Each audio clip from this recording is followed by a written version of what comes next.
आखिर कैसे बनते हैं नागा साधु? वो कौन सी इच्छा शक्ति से वे खुद ही खुद का कर देते हैं पिंडदान? नागाओं की रहस्यमयी दुनिया का क्या है राज? क्या किसी आम आदमी में इतनी शक्ति हो सकती है कि वो सांसारिक सुखों का त्याग कर ले और खुद की एक अलग दुनिया बना ले?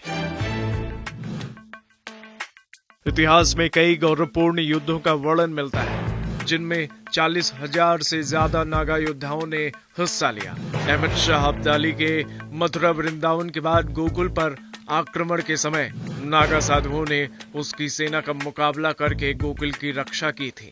पर इस अदम्य साहस और वीरता के पीछे का कारण क्या है?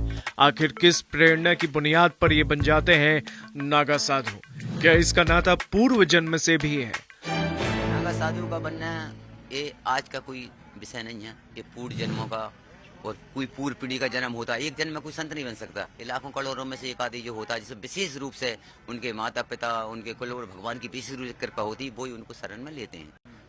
वो 10 साल की उम्र से हम घर में से निकल गए, कुछ अध्ययन किया, क्या सही है क्या गलत नहीं है, तो हमने ऐसे करा एक अगर संत बन जाए उस गाँव का, उस कुल का और साथ में 14 पीढ़ी का उद्धार हो जाता है।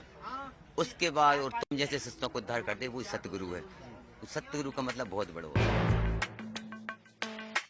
नागाओं की दुनिया में एक बार कदम रखने के बाद सारे रिश्ते नाते टूटना स्वाभाविक है। पर आखिर वो भी तो इंसान है, वही तो रक्त है जो सभी में है।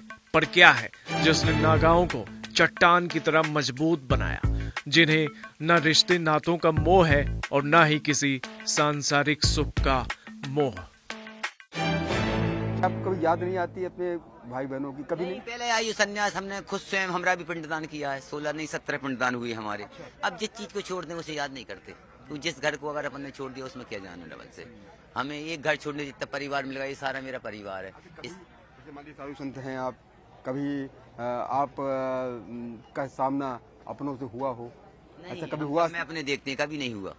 हाँ, आप सभी हैं, अपने तो सभी है, लेकिन जब माँ बाप सामने आते हैं तो कभी इस तरह का कोई क्षण आया जीवन में कि नहीं आया? खून का फर्क है।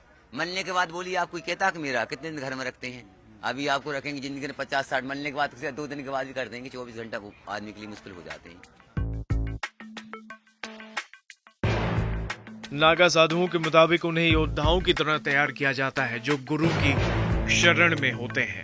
गुरु जो भी सिखाते हैं वे उसी रास्ते पर चलते हैं। नागा साधु बनने के बाद साधुओं का जीवन पूरी तरह से बदल जाता है। माना जाता है एक बार नागा साधु की शिक्षा ग्रहण करने के बाद इंसान भौतिक सुखों और सभी मोह माया से ऊपर उठ जाता है, जिनके लिए भगवान शिव ही सब कुछ होते हैं।